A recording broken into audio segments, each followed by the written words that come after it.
Why do people deny how strong Naruto characters are? In the beginning, Naruto was always known for his skill and IQ when it came to his battles. No big explosions, just hand-to-hand combat and eyeball stuff. But everyone should know as soon as we hit the Pain, Sasuke vs Itachi, Kage Summit arc, that started to change. But before we get there, let's talk about some of the creatures that existed in OG. Now obviously the tailed beast canonically existed in OG Naruto, but I'm not sure if they actually made that a thing yet. Like, did they even call Gaara a Jinchuriki in OG? I don't know. It's not the point. It was stated that the full Nine Tails had the power to turn the world into ash. Turn the world into ash. Sounds planetary to me. And Naruto obtained half of that power as a baby, so we can already put respect on his potential. By the way, before we continue this video, I'm not gonna be too math heavy and measure fucking kinetic energy. I'll be using statements, feats, and my fucking eyes. But let's move on to Shippuden. Now this is when the OP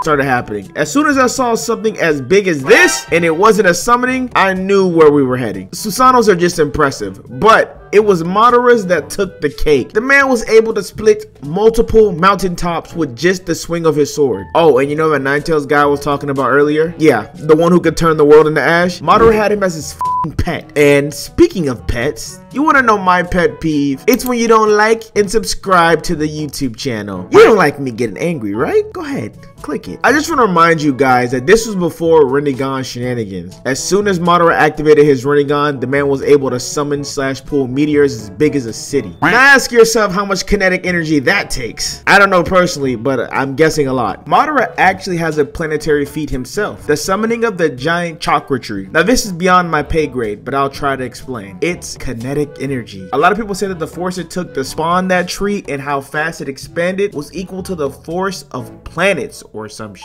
Just go ahead and take a look at this guy's math. I don't know if it's correct, but it does look good. Now I'm going to leap forward just a bit to explain exactly when Naruto himself became planetary. And that's as soon as he had complete control of the Nine Tails. In Naruto the Last, a couple dozen ragtag cloud ninja can, quote, destroy the f***ing moon, unquote. Now before writing this script, I thought they meant they were to actually destroy the moon, but it turns out that they were going to transport it to another dimension. I really don't remember that shit. But still, how much kinetic energy does that take? It doesn't take a genius to know that Naruto has much more chakra than all of them combined and many times over. And this is with just half the Nine Tails. Naruto, when he got the Sage of Six Paths chakra, was throwing Rasen Shuriken Biju bombs and just launching them at Madara's meteors like they were nothing. The explosion from his Biju bombs are much larger than the mountain ranges below. And let's talk about how Naruto can create Kurama avatar clones. When he does that, he can fire off a bunch of shit like this.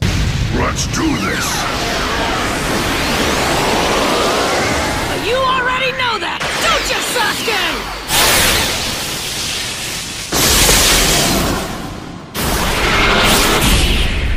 Just die!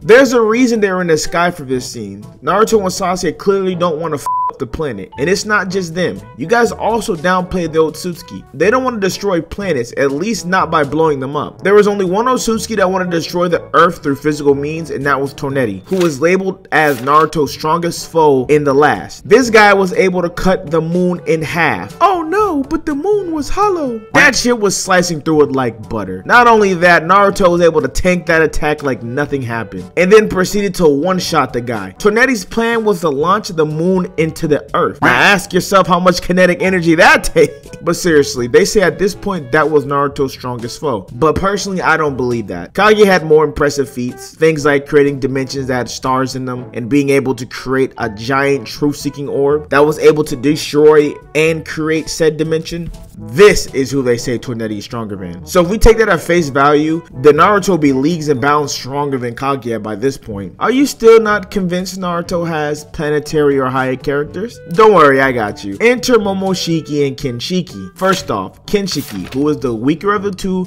was stated to be a world splitter. A world splitter. And Momoshiki, who created a parallel universe that housed a red shirt nebula. This dude then fused with the world splitter and then got got beat by Naruto and Sasuke while being drained of chakra, mid difficulty. And then with Naruto's chakra, Boruto was able to one-tap fuse Momoshiki. Naruto was still able to supply enough chakra to do this while having black rods thrown into him, just battled, and was previously drained of half of his chakra. Still don't think he's at least planetary? Don't worry, I got you. Enter Ishiki Otsutsuki, who scales way higher than everything I previously mentioned. This guy absolutely shit on Naruto and Sasuke, had them forgetting their moves and shit.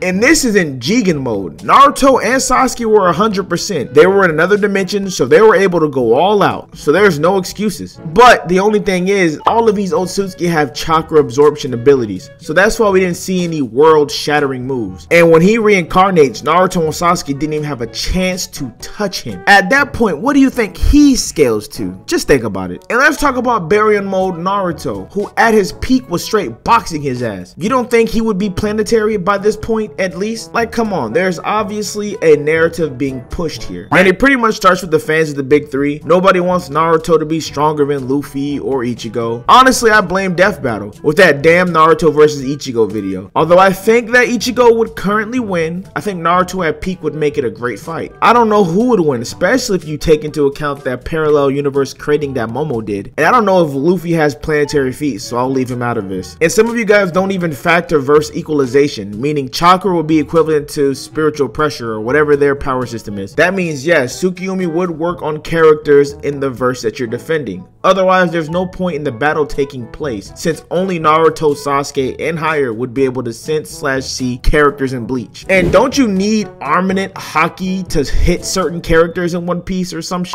It's nonsensical. You know what? It's actually crazy because now they're even doing this with Dragon Ball Z. And that's mostly because under any random anime video, you'll probably see someone say, but does Goku solo? Or all that just for Goku to solo. I know it's annoying, but it's probably true. The main people who are going after Dragon Ball Z is One Punch Man people. One Punch fans are treating the new chapter like the holy grail. Man picked up some rocks and moved some stars. Now he beats Goku. Like Goku's punch didn't shake the universe. You even have people saying that Goku is maybe planetary. Are you guys aware that King Vegeta waved his hand and destroyed 3 planets? That guy is immaculate fodder compared to where Goku is now. My guess is that many people are just ignorant to the feats and didn't really watch the show. And if that's the case, just say it. I haven't started One Piece yet, so I can't do a versus battle involving any of the characters. At this point, I don't even think it's a Naruto thing. I think everyone just goes against what's popular. You guys are just so cool. I think the high tiers in Naruto range from planetary to star, maybe solar. Y'all just don't understand how much kinetic energy it takes to. If you like the video, subscribe to the YouTube channel. We post content daily. Also, comment down below how strong you think the high tier characters are in Naruto. Tell us in the Discord. Tell us right now. Anyway, as always, thanks for watching. Karma out.